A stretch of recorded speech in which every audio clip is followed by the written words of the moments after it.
Tell me the one about the virus again, then I'll go to bed. But my boy, you're growing weary, sleepy thoughts about your head.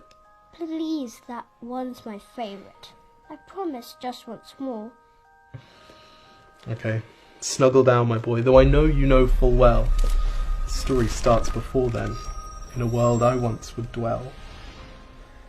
It was a world of waste and wonder, of poverty and plenty, back before we understood why hindsight's 2020. You see, the people came up with companies to trade across all lands, but they swelled and got much bigger than we ever could have planned. We'd always had our wants, but now it got so quick. You could have anything you dreamed of in a day, and with a click. We noticed families had stopped talking. That's not to say they never spoke, but the meaning must have melted, and the work-life balance broke. And the children's eyes grew squarer, and every toddler had a phone. They filtered out the imperfections, but amidst the noise, they felt alone. And every day the skies grew thicker, till you couldn't see the stars. So we flew in planes to find them, while down below, we filled our cars. We'd drive around all day in circles. We'd forgotten how to run. We swapped the grass for tarmac, shrunk the parks till there were none.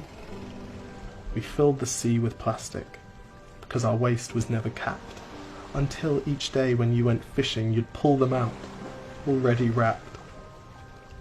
And while we drank and smoked and gambled, our leaders taught us why. It's best to not upset the lobbies, more convenient to die. But then in 2020, a new virus came our way. The governments reacted and told us all to hide away. But while we all were hidden, amidst the fear and all the while, the people dusted off their instincts. They remembered how to smile. They started clapping to say thank you and calling up their mums. And while the car keys gathered dust, they would look forward to their runs.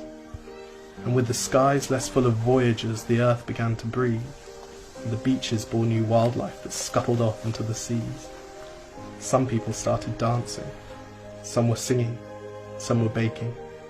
We'd grown so used to bad news, but some good news was in the making. And so when we found the cure, and were allowed to go outside, we all preferred the world we found to the one we'd left behind. Old habits became extinct, and they made way for the new, and every simple act of kindness was now given its due. But why did it take a virus to bring the people back together? Well, sometimes you've got to get sick, my boy, before you start feeling better. Now lie down and dream of tomorrow, and all the things that we can do. And who knows, if you dream hard enough, maybe some of them will come true.